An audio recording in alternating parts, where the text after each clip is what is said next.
Niteka n'umunezero ntangere vyo gusubira kubana namwe banywanyi bacu mubana natwe makuru n'ibiganiro vya misi yose tubandanya gushikiriza kuri no mbonesha kure yacu ari nayo yanyu Muhuza TV. Uyu n'umwanya tugiye kubagezako amakuru agezweko muri kano kanya, tukaba turi ku munsi wa kane igenekerezo ya 16 Munyonyo umwaka w'ibihumbi 2023. Ni amakuru tuza kugaruka kuri vyinshi bigiye bitandukanye, ariko cane tukaza kuraba kuri umwe mu bakozi bakora cane mu biro vy'umukuru w'igihugu, akaba ari chef du protocole d'etat. Uyu akaba ari General de Brigade Jules Ndihokubwayo. Muraza kumviriza vyinshi mutari muzi. Abazi uko Ndayishimiye yahora yizigiye Jules Ndihokubwayo rero barigeze kwibaza ingene vyari vyahindutse akagirwa ambasaderi. Benshi baza ko agiye guserukira Uburundi kure nk'uko bigenda iyo intwazangabo zikomeye zitakaje icizere. Bamwe bibaza impamvu Jules Ndihokubwayo yemejwe indwi yose nyuma yemezwa ry'abandi bazoserukira Uburundi hanze. Bamwe bumva ko ico gihe biza kuba ari vyo vyari gusigura ko hari ikintu gikomeye cadutse ku munota wa nyuma hagati ya General de Brigade Jules Ndihokubwayo ndetse na Varisito Ndayishimiye. Mu makuru twaronse, amasoko yacu y'ibanga yemeje ko ata mugambi wariho wo kurungika hanze Jules Ndihokubwayo. Ayo masoko akavuga ko Jules Ndihokubwayo yari agiye guhabwa iryo teka rya ambasaderi extraordinaire rikunzwe guhabwa chef du protocole d'etat. Muri ico gihe rero akaba ahawe iteka ariko akagumana amabanga yahorana yo kugendanira umukuru w'igihugu. Uwufise iri teka kandi arashobora kurungikwa n'umukuru w'igihugu kumuserukira mu bikorwa bitandukanye mu makungu, nk'uko mu nyuma ashobora kumugena kuja guserukira Uburundi mu kindi igihugu. Aya masoko rero yatumye Perezida Ndayishimiye irigenwa rya Jules Ndihokubwayo nka ambasaderi benshi biyumviriza ko agiye kuja hanze y'imbibe z'igihugu c'u Burundi. Vyasa ngo nuko Perezida Ndayishimiye ahumurije bose bafise ubwoba ko bashobora gukurwa umwanya uwo ari wo wose bagasubirizwa Jules Ndihokubwayo. Utiguki natanguye ano makuru mvuga ibi vyose mukaza kuvyumviriza mwidonido y'ano makuru.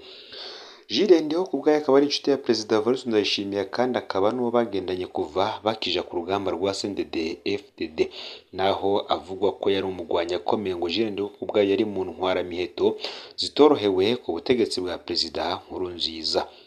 Umukuru w'igihugu Nkurunziza yagerageje kumwigiza kure, hamwe imipete rya generale amucisha ko benshi bari munsi yiwe.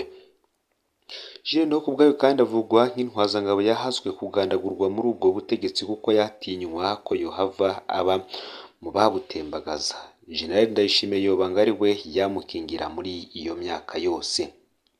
Hari idosiye rero ikomeye mugiye kumvirizamwo ivugwamwo iyi ntwazangabo. Ni idosiye yarimwo amahera menshi cane, hafi imiliyaridi n'imiliyoni amajana 200. Uti iyi dosiye ni yihe? Akaba ari dosiye yarahuriyemwo n'umurwizatunga cane nga mu gihugu c'u Burundi. Umurwizatunga akaba n'ubundi yakomoka mu ntara ya Kirundo. Fyonda subscribe canke sabone niba utari wafyonda ko kugira ngo utoje ucikanwa nayo dushikiriza kuri no mbonesha kure. Sangiza ano makuru bagenzi aho baherereye hose kugira ngo nabo baje bashikirwa nayo biriko biravugwa nga mu gihugu c'u Burundi bari mu bambere. No Muhuza TV wakaze mwidonido yano makuru. Nkuko nari mpejeje kubabwira, ni dosiye yavuzwemwo umurwizatunga yarakomeye cyane ngaha mu gihugu c'u Burundi. Uwo murwizatunga akaba yavuka mu ntara ya Kirundo. Ese uwo murwizatunga ninde? Benshi bariko bamwibaza. Uyu ni Christian Ndizeye batazira Bareze. Uyu akaba yaravuka mu ntara ya Kirundo. Azwi kandi nk'uwari yegereye ubutegetsi bwa CNDD-FDD cane. Bamwe banamugika ko yakoranye n'iperereza mu kubangamira abatarashigikiye ikiringo ca gatatu ca Petero Nkurunziza. Mu mwaka w'ibihumbi 2021 Bareze n'umugenzi wiwe baratsindiye isoko rikomeye muri Regideso. Isoko ryo kugura ivyuma bishaje muri Regideso ku giciro kirenga umuriyaridi n'imiliyoni amajana 2. y'amafaranga y'amarundi. Hari kandi ibihangange bikomeye vyari muri iri soko harimwo General de Brigade Colonel Jules Murantunge, Brigadier General Jules Ndihokubwayo, intwazangabo igendanira umukuru w'igihugu Perezida Evariste Ndayishimiye. Uyu murwi rero wari mu Jules Ndihokubwayo niwe washaka ko ari wo ugurisha ibi vyuma, maze bibakoresha inzego z'iperereza kugira ngo babuze Bareze na mugenzi wo kugurisha ivyuma batsindiye. Igenekerezo ya 17 ukwezi kw'indwi umwaka w'ibihumbi 2021 mu gihe yari kasangira n'umugenzi kuri restaurant Le Calvados, Christian Ndizeye batazira Bareze yarahagaritswe n'umusirikare yakorera mu iperereza rya gisirikare afatanije n'uwundi yari ajejwe gucungera ubuzima bwa General de Brigade Jules Ndihokubwayo. Amasoko yacu havuga ko bamujanye mu biro vy'iperereza rya gisirikare bongera baramupfungira mu gasho ka police militaire. Kuva ubwo nta gakuru kiwe uyu murwizatunga nawe yagiye ubwo ntiyongeye kugaruka. Uyu Jules Ndihokubwayo tuvuga rero kugeza ubu akaba ari inkingi ikomeye cyane mu butegetsi bwa Perezida Evariste Ndayishimiye, na cane mu bijanye n'umutekano w'umukuru w'igihugu. Abipfuza gutembagaza Ndayishimiye kugeza ubu babona ko Jules Ndihokubwayo ari intambamyi ikomeye mu nzira yabo. Abarongoye igisirikare n'iperereza ry'u Burundi nabo baratinya umwanya n'umwanya ko bashobora gusubirizwa n'iyo ntwazangabo, mbere bamwe bakagerageza kuvyamirira kure mu gukwiza amakuru atandukanye kuri Jules Ndihokubwayo. Yandi makuru kandi Giharo haravugwa inyuruzwa ry'uburyo bugenewe kugura ibikoresho mfashanyigisho. Mu ntango z'umwaka w'ishure abigisha b'amashure mu gice c'ishure shingiro muri komine Giharo mu ntara ya Rutana mu buseruko bw'igihugu nta bikoresho mfashanyigisho bafise. Mu gihe vyabaye ngombwa ko babigura mu mafaranga bikure mu mufuko wabo bemererwa kuzoyasubizwa, bararindiriye ko batunganirizwa biba ivy'ubusa.